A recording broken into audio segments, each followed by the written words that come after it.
Hi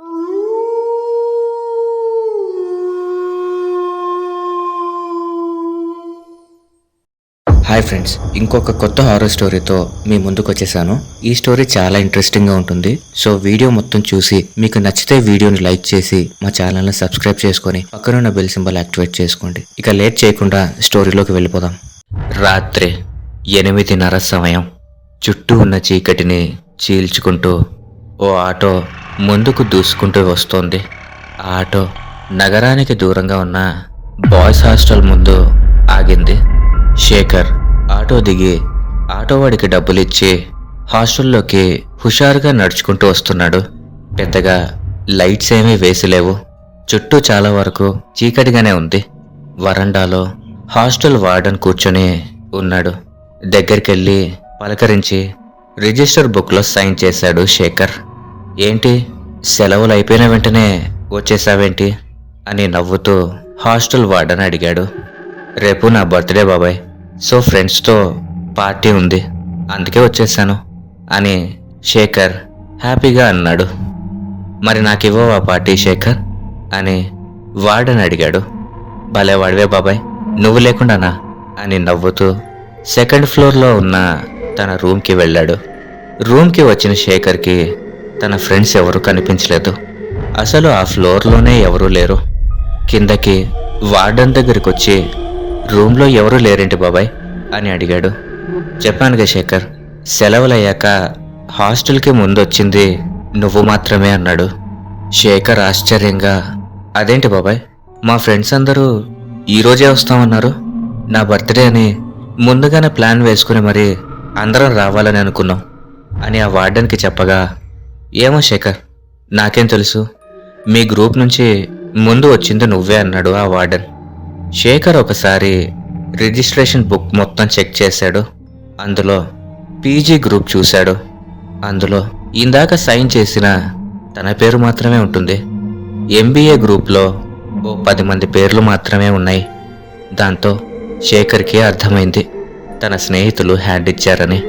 చిరాగ్గా మొహం పెట్టి ఓ 4 తిట్లు తిట్టుకుంటూ తన రూమ్కి వెళ్ళిపోయాడు శేఖర్.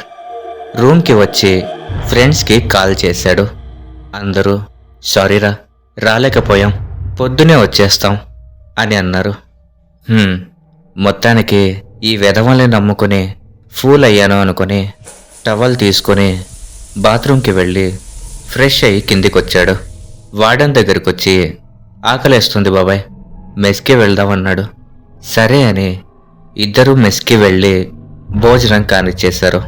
శేఖర్ ఉండే హాస్టల్లో 2 బిల్డింగ్స్ ఉంటాయి. 2 గ్రూప్స్కి విడిగా మొత్తం 3 ఫ్లోర్స్ బిల్డింగ్స్. సో బిల్డింగ్లో ఆ ఇద్దరే ఉండడంతో శేఖర్ వార్డెన్తో, బాబాయ్, ఎంబీఏ గ్రూప్ వాళ్ళు కొంతమంది వచ్చారుగా, మనం వాళ్ళతో ఈ నైట్ ఆ బిల్డింగ్లోనే ఉందాం అన్నాడు. కానీ వార్డెన్ మాత్రం, కుదరదు శేఖర్, రూల్స్ ఖచ్చితంగా పాటించాల్సిందే, మనం ఈ బిల్డింగ్లోనే ఉండాలి అన్నాడు. సర్లే, కనీసం ఫస్ట్ ఫ్లోర్లో అయినా పడుకుందాం అని శేఖర్ అన్నాడు. దానికి సరే అనే వార్డెన్ ఒప్పుకున్నాడు. ఇద్దరూ ఒకే రూమ్లో విడివిడిగా బెడ్ సర్దుకొని పడుకున్నారు. వార్డెన్ వెంటనే నిద్రపోయాడు. శేఖర్కి మాత్రం నిద్ర పట్టక ఫోన్ చూసుకుంటూ ఉన్నాడు. రేపు తన పుట్టినరోజు కావడంతో ఈరోజు 12కి ఎవరెవరు తనకి మొదటి విషెస్ చెప్తారో అని అనుకుంటూ అలా ఆలోచిస్తూ ఉన్నాడు. ఇంతలో టైం 12 అయింది. అంతే, శేఖర్ మొబైల్ రిలేటివ్స్, ఫ్రెండ్స్ నుంచి మెసేజెస్తో మోగిపోతూ ఉంది. శేఖర్ చాలా సంతోషంగా ఫీల్ అవుతూ ఒక్కొక్కరికి థ్యాంక్స్ అంటూ రిప్లైస్ ఇచ్చుకుంటూ ఉన్నాడు. కానీ కొంచెం సేపటికి శేఖర్ ఫోన్ సిగ్నల్ కొద్దిగా వీక్ అయింది. మెసేజెస్ రావడం ఆగిపోయాయి. శేఖర్ విసుగ్గా దుప్పటి తీసి లేచి కూర్చున్నాడు. వార్డెన్ మాత్రం కుంభకర్ణుడులా నిద్రపోతున్నాడు. అలా అతని వైపు చూస్తూ టెర్రస్ పైకి వెళితే సిగ్నల్ బాగొస్తుందేమో అనుకున్నాడు. కానీ టెర్రస్ పైకి స్టూడెంట్స్ వెళ్ళడం బ్యాన్ చేసి ఉంటారు. ఎందుకంటే 1 సంవత్సరం ముందు ఓ స్టూడెంట్ మార్కులు సరిగా రాలేదని బాధతో ఆ టెర్రస్ పై నుండి దూకి ఆత్మహత్య చేసుకున్నాడు. అప్పటి నుండి ఎవరూ ఆ టెర్రస్ పైకి వెళ్ళకూడదు. శేఖర్ మాత్రం వాడనేమో బాగా నిద్రపోతున్నాడు. ఇలా వెళ్ళి అలా వచ్చేద్దాం అనుకుని మెల్లిగా ఒక్క అడుగు వేసుకుంటూ రూమ్ నుంచి బయటకొచ్చాడు. హాల్ అంతా చీకటి.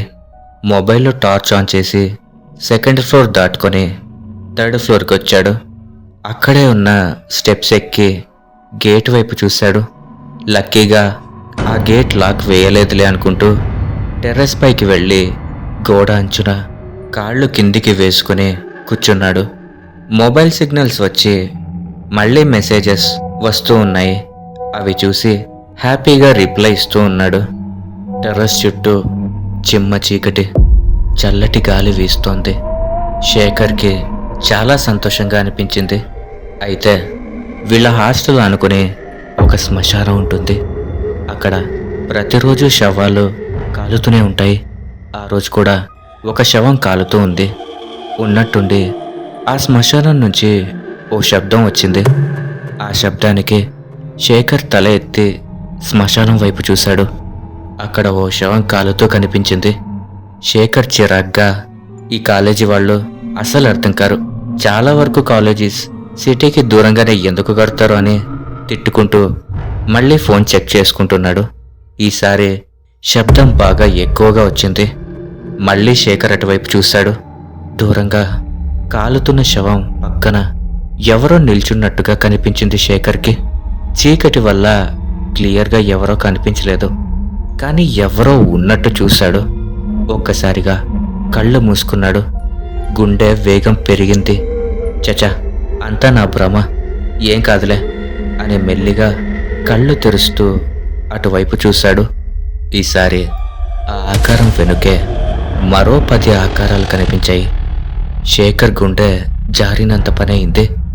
అలానే భయపడుతూ అటువైపే చూస్తూ ఉన్నాడు. ఇంతలో ఆ ఆకారాలు పరిగెడుతూ తన వైపే రావడం చూశాడు. దాంతో పెద్దగా అరుస్తూ టెర్రస్ గేట్ దగ్గరికి వచ్చాడు. కానీ గేట్ తెరుచుకోలేదు. భయపడుతూ పక్కనే ఉన్న పిట్టగోడ నుంచి థర్డ్ ఫ్లోర్కి దూకి కిందకి వెనక్కి చూడకుండా పరిగెత్తాడు. అయితే తనకు థర్డ్ ఫ్లోర్లో ఏవో అడుగుల శబ్దాలు వినిపించాయి. భయపడుతూ బాబాయ్ బాబాయ్ అంటూ వార్డెన్ని పిలిచాడు. నిద్ర పాడైందని వార్డెన్ కసురుకుంటూ వచ్చి ఏమైంది అని అడిగాడు. శేఖర్ జరిగిందంతా చెప్పాడు. ఇద్దరూ థర్డ్ ఫ్లోర్కి వచ్చి చూశారు. అయితే అక్కడ గేట్ ఓపెన్ అయ్యే ఉంది. శేఖర్ భయంగా, ఇందాక వేసి ఉంది బాబాయ్, నేను తీస్తే రాలేదు అన్నాడు. పైగా అడుగుల శబ్దాలు కూడా ఇప్పుడేం నాకు వినిపించట్లేదు అని వార్డెన్తో చెప్పాడు. వార్డెన్ కోపంగా, ఇక్కడికి రాకూడదని తెలుసు కదా శేఖర్, ఎందుకొచ్చావు? మళ్ళీ భయపడుతున్నావు. పద, ఏం లేదు, నీ భ్రమ, వచ్చి పడుకో అన్నాడు. శేఖర్ భయపడుతూనే వెళ్ళి పడుకున్నాడు. కానీ నిద్ర పట్టలేదు. కళ్ళు మూసుకుంటే ఆ ఆకారాలే కళ్ళ ముందు మెదులుతున్నాయి. వార్డెన్ మళ్ళీ గుర్రపెట్టి నిద్రపోతున్నాడు. శేఖర్ నిద్రపోదామని అనుకునేంతలో మళ్ళీ అవే అడుగుల శబ్దాలు వినిపించాయి. వార్డెన్ ఏమో నిద్రపోతున్నాడు, అంటే ఆ శబ్దాలు తనకు మాత్రమే వినిపిస్తున్నాయా అని ఇంకా భయపడ్డాడు. ఆ అడుగుల శబ్దాలు ఇంకా గట్టిగా, అవి తన దగ్గరికే వస్తున్నట్టు వినిపించసాగాయి. శేఖర్ భయంగా రూమ్ బయటకొచ్చి మరో రూమ్లో దాక్కున్నాడు. ఆ శబ్దాలు తను దాక్కున్న రూమ్ బయట వినిపిస్తున్నాయి. శేఖర్కి తన గుండె చప్పుడు తనకే వినిపిస్తోంది. భయంతో కళ్ళు మూసుకున్నాడు. ఇంతలో తలుపు మెల్లిగా తెరిచిన శబ్దం వినిపించింది శేఖర్కి. శేఖర్ అప్పటికే చెమటతో తడిచిపోయాడు. ఓ చెయ్యి తన మీద పడినట్టు అనిపించింది. అంతే, భయంతో చావుకిక పెట్టాడు. ఇంతలో హ్యాపీ బర్త్డేరా అంటూ తన ఫ్రెండ్స్ నవ్వుతూ కేక్ క్యాండిల్స్తో ఎదుట నిలబడ్డారు. శేఖర్ ఒక్కసారిగా ఏడుస్తూ వాళ్ళ మీద అరిచాడు, ఇలానారా సర్ప్రైజ్ ఇచ్చేది అని. అందరూ సారీరా, వీడు ప్లాన్ చేశాడు, వాడు ప్లాన్ చేశాడు అంటూ నవ్వుకుంటున్నారు. ఇంతలో వార్డెన్ కూడా నవ్వుతూ లోపలికొచ్చాడు. శేఖర్ కోపంగానే అందరినీ చూస్తూ తాను కూడా నవ్వేశాడు. కేక్ కట్ చేసి అందరూ తినిపించుకొని పార్టీ చేసుకున్నారు. శేఖర్ నవ్వుతూ ఇలా అన్నాడు, బానే జడిపించారా, కానీ ఆ శ్మశానంలోకి ఎందుకు వెళ్ళారా? అక్కడ మిమ్మల్ని ఇంకేదో అనుకుని నా గుండె ఆగిపోయిందనుకోండి అన్నాడు. అప్పుడు శేఖర్ ఫ్రెండ్స్ ఆశ్చర్యపోతూ ఏమంటున్నావురా, మేము అసలు హాస్టల్ దాటి బయటికే వెళ్ళలేదు అన్నారు. వార్డెన్ కూడా అవును అన్నాడు. మరి నేను చూసిన ఆకారాలేంటి అని మెల్లగా అంటుండగానే వారి రూమ్ బయట పెద్దగా అడుగుల శబ్దాలు లోపలికే వస్తున్నట్టు వినిపించాయి. ఈసారి ఆ అడుగుల శబ్దాలు శేఖర్తో పాటు అందరికీ వినిపించాయి. ఒక్కసారిగా క్యాండిల్స్ ఆరిపోయాయి. రూమ్ డోర్ లాక్ అయిపోయింది. ఓకే ఫ్రెండ్స్, ఈ స్టోరీ కనుక మీకు నచ్చినట్లయితే ఖచ్చితంగా ఈ వీడియోని ఒక లైక్ చేసి మీ అభిప్రాయాలను కామెంట్ చేసి మీ స్నేహితులు మరియు బంధువులతో షేర్ చేసుకోండి. అలాగే మా ఛానల్ని సబ్స్క్రైబ్ చేసుకొని పక్కనున్న బెల్ సింబల్ని యాక్టివేట్ చేసుకోండి. Thanks for watching.